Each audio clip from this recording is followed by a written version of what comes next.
calculated, or even, the description down below, we're going to be talking about the price of the soft life. Something we all want, something we all sabawell. Now, you might be wondering, who is the person that can talk on this topic? And I thought, who else other than the king of the soft life, lifestyle influencer, Carlito Rodrigueze. Welcome, Carlito. Hi, how are you doing? I'm fine. How are you? I see you're a bit No, flattered by that introduction. I'm a bit, yeah, it rolled really beautifully off like the time. It was beautiful. Yes. It was as soft as the soft yes, life. as soft as a soft life. Lovely, lovely. So, let's get right into it. Let's get into it. King of the soft life. See, what would you define as a soft life? Because I think that has been a very misconstrued term, where people think 100%. Living a soft life is 100%. Probably selling yourself for money in order to get the things that people see online or that you see online as an individual or whatever. But it's all these nice things, traveling and having nice dinners and drinking nice bottles of white wine, all these things. And people think you really need to work hard for a soft life. Does that then make it a soft life if you have to work hard for it? Generally, I think a soft life is literally everything that calms your soul. Like anything that calms your soul, A lot of people could think a soft life could be going out with friends, having dinner. Yes, that could be. But sometimes a soft life is a haircut. So that is a soft life. Feeling great after doing something, feeling soft, as they say, that calms your soul. So I would say that 100% yes, traveling, spending a lot of money. It really depends on that person. After doing this, do you regret it? Do you sit and be like, nah, I could have done what? That's not the soft life. That's going into debts. That's going into anxiety, feeling anxious after a night out because you spend too much or so. I would say a soft life is after saving up for long, going on a trip, and after that you're like, I needed that. You're like, I needed that. I need to do that good. One more time, Yeah. That calms your soul, right? And it makes things feel lighter. I think I would describe a soft life like that, And it also has to do with your platonic connections. A soft life is really contributed by the platonic connections you have around you. For example, your friends. I mean, not everyone... And family and stuff. Yes. Yeah. Not everyone is really into... Let's say if Jemima likes having a glass of wine every day. That's what does it for her, Not everyone. What if someone wants a 3 for 50? That's my soft life, Yeah, exactly. So you have to look at what someone else's soft life is before bring them into your life, Like with my friends, we have a glass of wine on a Friday. Whereas my other friends wouldn't mind going to the club, let's go. And that's still soft for them. That is soft for them, It's all about, objectivity. Yes, subjectivity, exactly. Like what works for you as an individual. Exactly. But you said something that really struck me. Yeah. And I think in, the whole construct of living a soft life and even the price of a soft life, people usually think, hey, look, I'm trying to live a soft life. I need to get romantically involved with somebody that can, secure my soft life. When really that is not the price of a soft life. That is a hard life. Girl, you're struggling if you need to sleep with somebody to finance what you want to do. Finance the life that you consider a soft life. The experiences that you would consider a soft life. That is not soft. But then you said, the platonic things. Yes. And it's so important because sometimes a good conversation with a friend. A good braai. A good braai on a Sunday is all you need, and that is soft too. Exactly, 100%. That is soft too. That's where the family really does also come in. I'm huge on family and friends, and that sitting in the morning, I'm the type to, I would say out of all my friends, I'm the most extra one. If you guys are gonna come over to my house for breakfast, for example, you just have a toast and go. No, I will take a whole table there, and we all should sit. And it's in those small moments where you can have a little conversation or you can learn something. That's where you feel really soft. You're like, wow, I just did this. You know? You feel wholesome. That's the word. You feel very wholesome. Exactly. But I think for me also, soft life has kind of changed for me too, because I'm trying to see into different things. I started to go to clubs. I hated clubbing. 100% felt always anxious after a club. But that's where soft life is also kind of going out of your comfort zone. And You know? experiencing new things. I went to Club Mint, for example. I knew no one in there. No one. But I had such a great time. And it's not the usual club I would go to, you know. I didn't hear any Amapiano song, which is something that was a bit, you know. It was But weird. after that night, I was like, I could do this again, you know. And I didn't feel bad, you know. I didn't feel, entrance was high, but inside was great, you know. That was like, you know, you see, from those small little experiences, going to Vinyls karaoke on a Tuesday, you know, and you standing there and you're listening to people sing out these souls. And a lot of people don't understand that over here, a lot of people DM me and ask me like, Carlito, where's this? Like, Carlito, where's this? You know, from different locations.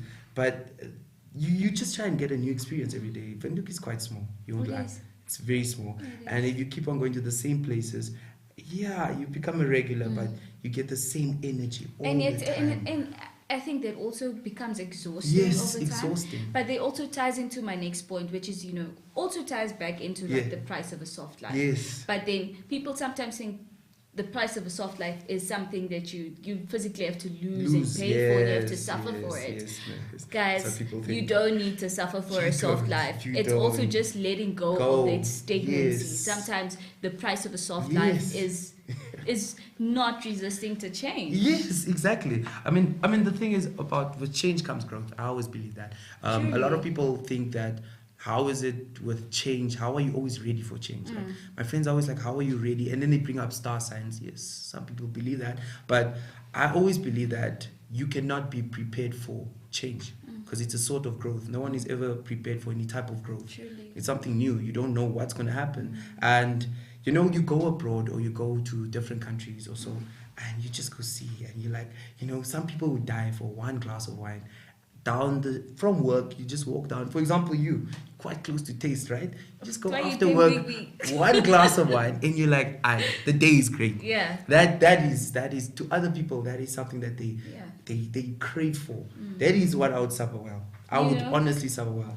And it's really, I think the beauty of the soft life is really in the little things. Yes, those little things. And not just doing the little things, but really appreciating 100%, it. So I think 100%, living the soft life, 100%. the price of the soft life is also just being present. Yes, being present and saying, okay, if I'm going to put my phone away, this is where I am. I'm loving this. Probably going to document it so I can reflect. Content, but, you know, 100% you know, content but like, this time. is great. I'm loving this, and I'm going to live through it. I'm going to really be present. Yes, I think the problem that comes up is a lot of people do bring up content of soft life. Like, let's say you go out tomorrow and you have like a good reel or a good picture, and people try and say that is soft without seeing what is soft by them. You know, now without seeing, today I was with a few friends. That's not soft for them, you know, because Jemima was in the club. She was pulling it up. It was great. She looked great. That is more soft than what I did today. Whereas a wholesome activity, like as I say, cutting your hair, doing that is so and I think soft. it also comes with, you know, the price of the soft life is romanticizing your own life. Life every day. You know, you are in love with yourself in every universe. Exactly. In every universe, you have a crush on yourself. You should think about that before even going out. You are the love of your life. Period. You know. And yeah, that's just because you're single. But no, 100%. I think that is true. You need to be in a relationship with yourself. Truly. The other day I went to this place called Francesco's, a beautiful restaurant, the side of Isabel's, and I was with a few friends, and then she was like, she looked at me and I was like, don't worry, soon I'll come with a girlfriend or someone on a date, you know. It won't just be always friends for specials or so.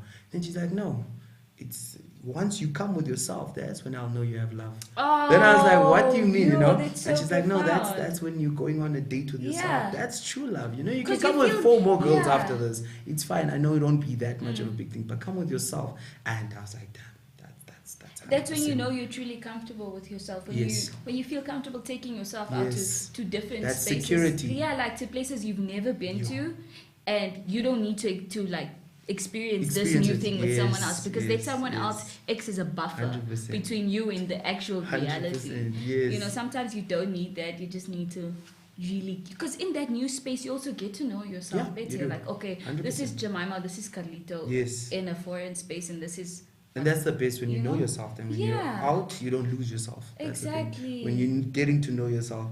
It took me a while to do that. Mm. Did you ever go on a date on your own? Like, go sit alone? Yeah, And several times. yeah, it took me a while to do it, you know. I would It always is. sit and be like, okay, so when are we going? You know, when you start talking to yourself like, so what's the next chat? Like, where's second location, you know? Where's, you know, or you that, feel that like was because it, when always. I started, I felt like, oh, people probably think I'm weird. Yeah. Like, you know, Oh. maybe let me just call somebody And so it then doesn't look that the bad. waiter always asks like, so are you getting joined? Or, Yeah, like take off away. for what? You know? Exactly, Yeah. 100%. No, man. I enjoy even just walking in, like from work, walking straight into town, just seeing like the busyness, you know, that feeling is really great. Also very important to self-life is looking great. I honestly believe that. I honestly believe that. The better, you know, even if you're in your struggles, even if you're feeling bad, the least you could do is look great. You know? That's so important because my mom, I never understood why, but my mom and my grandmother, they're very big on like always looking good. And I say to my altyd Met 'n butt. do you know? Yeah, My mom yeah, will always yeah. be like, nee, jy gaan nie so uit, jy weet nooit wie sien jou nie. Exactly. But now it's a thing of, I feel good when I look Yes, good. 100%. I feel good when I look in the 100%. mirror. I'm like, wow. You know, when Yeah, you walk did on, that. like, You did yo, that. You did that. know? Now, always to anything, I'm big on looking good. Like, I go to wine tasting, for example, with my friends, and they all, due to the fact that they know I'm gonna look very great, they come to my house and get dressed there because they have to be like, so we just show, you know. Let's see the standard. Yeah. And now, weird thing is actually recently, I chill with a few boys, my boys, and they not really, you know, if we're gonna chill, it will be like, we Brian, done. Now my boys are like, listen, I'm inviting you to a braai, but theme tracksuits, theme something. Boys, my guys never used to believe in those things, you know. Those are guys that if it says formal, you'll have a jean and a blazer on, you know that. But now the guys are like strict on, listen, theme. I said what it is, tracksuits, and we'll have a great time. We'll experience like it's that too. You also influence your friends a lot. Yeah, I think that is also that part of the softness, soft you know. life. Like my boys were never big on sitting together on a table and we eat. You know, like it was usually a self-service. You take a piece of meat, you go sit the other side. One is watching TV. One now we sit together. We eat together. It's that togetherness, that intimacy, not intimacy, but it's like wholesome. that wholesome. It's really because wholesome life is so activities, yes. short. Yes. Life is so short is to very not short. have, you know, appreciate the moments that you share with and somebody. especially after the pandemic, we were like, you know what, we're doing it. We're doing whatever we can that will make us feel at ease if we have to, you know. Yeah. And I feel like a large part of, you know, living soft is also taking time to nurture relationships. Yes. And yes. romanticizing that as much as you romanticize your own life. I think my life would be. And I think that's what you're very good at. Yeah. Because you're like, wow, I want such a group of friends. No offense, guys. But, you know, it's all genuinely. It's weird how we all came together and like it's small things that we do. Like one would pick you up and be like, listen, let's go sit down the street, or let's just walk, or tomorrow we're gonna have like a Halloween party, or things that you see, you know, that they like, we're gonna do this and we're gonna come through for it, you know. And movies is Majita. We are supposed to have that, but the problem was I was gonna choose the movie, and they know I choose the worst movies. But like we all were gonna go as Majita to go watch a movie. There are days on Sundays we go to this beautiful place called Urban Camp. They have like great wholesome food, wholesome food. And if you want a full meal on a cheap price, we'd be like, as Majita, we go there, you know. And those are things you do, you know. Or parties, a few parties. I'm not really that big in parties as well, but some people enjoy parties, you know. Some people enjoy that house party energy, red cups. And sometimes it's also, you know, your friends, so you also need to like experience what they're into and stuff. Yes, but the biggest thing too that really contributes to a soft life is safety. I think you don't want to live on the edge all the time and be like, it's Venduk. You have to be safe, you know, and having a good group of friends that make sure, okay, now I'm out to Jemima, especially that she's a woman too, and I need to make sure she's safe, you know. And even if we go out, do you know how great it feels being out while safe? Oh, yo, it's an unmatched feeling comfortable in your, okay, obviously you don't leave drinks around, but being able to say, okay, my phone, okay, I can leave my phone with yeah, Jemima. like not stressing, like where can I put my stuff? How am I going home? How am I going? Oh. All that. It's such a great. That is part of the safety. Because you don't chill with this anxiety. Yes, Like what's that gonna anxiety. happen next or whatever. That feeling. That feeling is the worst feeling, especially while out. I think having anxiety at a place, I would say that is to being a very bad thing. But having anxiety after going to a place is literally the worst thing ever. You literally regret meeting people or being in a space. And that was something I learned with the soft life, as you'd say, was I used to go out and you'd find people, like I would find Jemima there, I'd find these are people that I know of or so, and you have to understand that with every interaction an energy is given off or gained, right? So meeting a lot of people used to give me like a lot of anxiety. To be like, you feel like you had to meet unnecessary people for no reason, and with that, going out became smaller for me. I'd rather stay at home, I'd rather go to a restaurant or so, something quite smaller. So I think with you, I advise everyone to, especially people who don't really go out, to do all of it. Try it out, 100%. And see what works for them. See what works for you. For me, 4 years back, I thought the club was my thing. Every weekend, every club, the time of club vibe and things. Yeah. I was close to being the guy that helps pack up the speakers. That was about to be my life, And then now you look, and when someone says, let's go clubbing, you're just like, you have to mentally prepare yourself for 3 days just to be able to be like, okay, let's go check out the club also, So that's how you see it. But some people, it really works well. Like some people, they're on that club mission and they do well and they love it, they enjoy it, Some people don't even have to go drink there, They just have to be sober, as long as they're in that loud space, having a great time. Yeah, I think with that also a large part of the soft life is also liberty. Yes.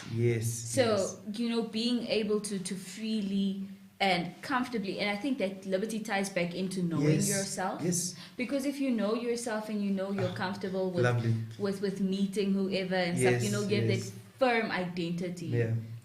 Regardless, I'm gonna have a great time. Yes, nothing can move you. Exactly. I am a mountain. I cannot be shaken. Exactly. I think also staying on to like different tabs of what's happening in Windhoek, a lot of people don't really know a lot of things are happening. Like a friend of mine found out about a market for the first time like 3 weeks ago, and I'm like, don't we stay in the same Windhoek? A lot of people don't really know about a lot of things, markets, pride events, and so many different things. They go find out like, and then they ask you, they reply to you, they're like, where do you find these events, or are you personally invited to these things? And you just have to not be, let me not say be on the lookout, because that's tiring. You don't want to be on the lookout for every next event, but just be like aware. Once you are around, one thing I realized is, especially, I don't know if it's like a thing that Instagram does, is if you've been going a lot to the neighborhood market, for example, and you just go on Instagram and you've been like checking the neighborhood market, let's say at El Barrios, and then next you'll just see, oh, there's a city market the next week, or there's this. It's like, is it working with your lifestyle now, or what? But exactly. I don't believe in coincidences. Really? I don't, because I think like sometimes, say for instance, you have a conversation with someone about somebody, or you find out like about somebody, and then the next thing you know, you meet that person. Have you ever experienced that? Or say for instance, you heard about a place, say maybe on the radio or something, and then you check on your phone, then you see the ad.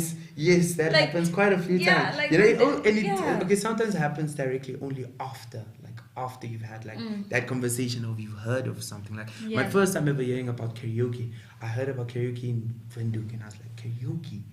Who has the guts in Windhoek to be doing that, And just that same week, Vinyls had karaoke night, and my friend Moody was like, listen, karaoke, what do you think? And I'm like, wow, that really just worked together. I have to go check it out. And that's you. I mean, hearing about different places and hearing about different spaces people chill in, you'd be like, wow, okay, there's also that. There's that too, And then you go for not the better option, but what you feel more comfortable in.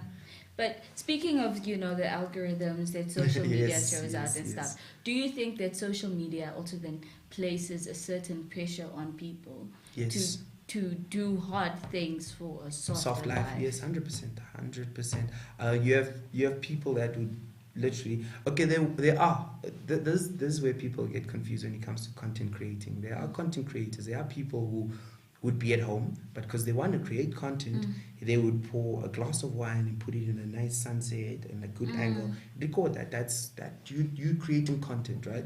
But then you find people who, which there's nothing wrong. I mean, sometimes the pressures do come to you, where wherever you go out to, they try and make it look good, for like look the best. They like, you know what, I'm gonna order a glass of wine. I don't drink wine, but I'm gonna order a glass of wine because it looks more aesthetically pleasing. So I'm gonna order a glass of wine and I want to record it, post it. But you know, you want to drink that. You don't really even like it. You know, you're gonna go sit at a cafe. You don't drink coffee at all. You're gonna go sit at a cafe and you're gonna order coffee and say, "This is my favorite coffee. Do this. What? Come for it." You know, that kind of pushes the boundaries. You know, you like, calm down a bit. You know, breathe a bit. You know, like that's the thing. You know, a lot of us, I think, lose ourselves sometimes into the creating content thing and the Instagram. You need to push something, and you have to, there's this thing where once you post once and people are like, "Wow, Jemima, you're doing great. Jemima, you posting every day at, let's say, News Cafe, or you look good," or that.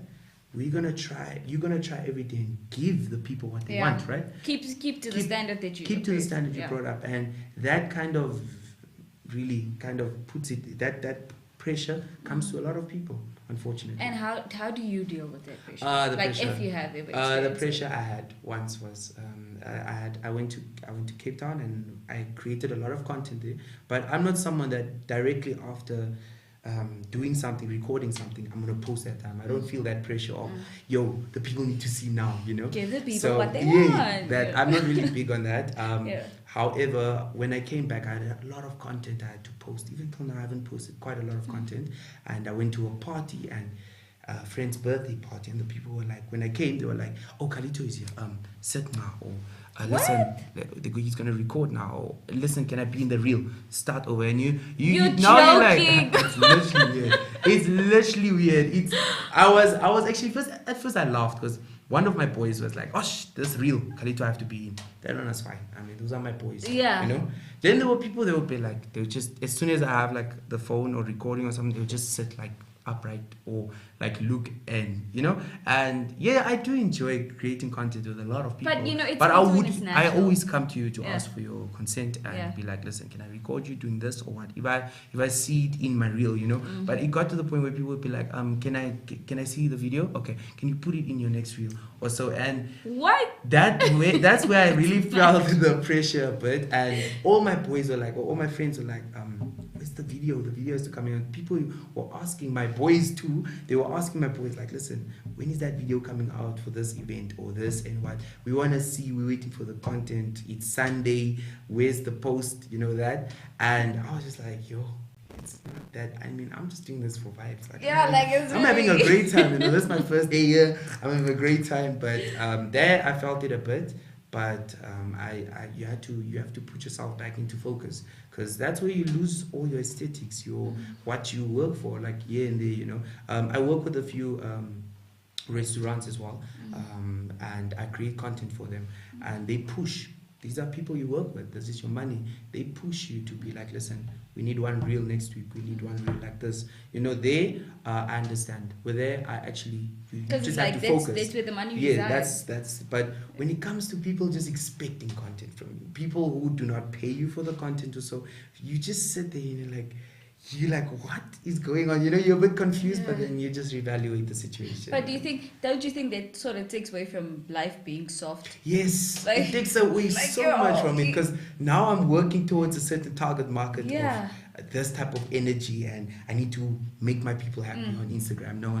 I feel like that takes away from the core of the softness. Exactly. Because now you're making me work hard to depict a softness, like a softness that works. Exactly, that works for you too now. Exactly. No. I don't know. And the people I usually do have around, they know, they don't even have to ask.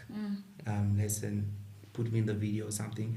It's just easy flowing, you know. They are soft. It's soft. They are soft, you know. They just give what they have to give, you know, and they understand the assignment, you know. So yeah, that was maybe one of the times I had the pressure on that, the pressure on keeping up to date, giving the people what they want exactly, making sure your content is clean. Okay, I just make sure on that always because I prefer clean content. But some people would criticize, like if you post now you're having a great time and you accidentally, while a bit drunk, maybe just post a video of you singing loud or something, and people are like, nah. That's not soft. Jemima has been posting now sketchy things like, why are you posting videos of you just being loud in a club or so? Why are you being giving this certain, that type of pressures do come up where people expect a certain image only from you. And that kind of doesn't really define what soft life is. It defies the whole purpose. Exactly, because living a soft life is being true to yourself. Yes, 100%. Being true to That's yourself, being present thing. in every moment. Yes. And if I am being present while dancing on a stage, that's your in softness. a club, that's your softness. that is my softness. That is your softness. And no one can come detect exactly. that. No one at all. So ultimately, conclusively, guys, the price of a soft life, what would you say is the price of a soft life? The price of a soft life would be 100%. 100% would be yourself, I'd say. Authenticity all the way. That, how are you going to sell yourself? Are you going to sell yourself? Which way are you going to take? Are you doing it to make your soul feel less heavier? Or are you doing it to show something to people, to be like, listen, this is me and I want you guys to see me this way? I think that's the price of a soft life. A lot of people have lost themselves due to the fact of, I need to keep up this, the soft and life. that's not soft. And that's not the price. That should not be the price. That should not be the price. That should not be the price. 100%. Yeah. I also think like the price of the soft life is, guys, leave the stagnancy. Yes. Don't resist change, because change brings softness. Lately, I feel like I've been living my softest because I've just been like, change, bring it on, baby. Bring it on. Bring it on. 100%. That's how it should be. That's how it should be. Yeah, I've been lately so many different spaces, meeting so many different people. Yes. And just allowing myself to be, just allowing my authentic self, my real self, to just fill these spaces. Because normally, like, I think my younger self would be like, okay, you're with these type of people, you need to be this way. But it's like, no. This is Jemima in this space. Take it or leave it, baby. Did you get some sort of security with yourself in this? I did. Like, were you secure before you went to different spaces? And I think the security also, builds. Builds, yes. Like it's a constant process of grounding yourself in your identity in order to take up spaces and feel comfortable with that. 100%. Because that is also soft. Yes. Because imagine you're having a good time and you're comfortable. It doesn't get better than that. It doesn't get better than that. It literally doesn't get better than that. Really... If you feel any uncomfortability, no. I know. That's you're not living. That's hard. That's hard. That's hard life. Hard life. Yo, the world, life is really difficult, guys. Don't do that to yourself. Live soft. Don't resist change and just be your authentic self. That's the price of a soft life.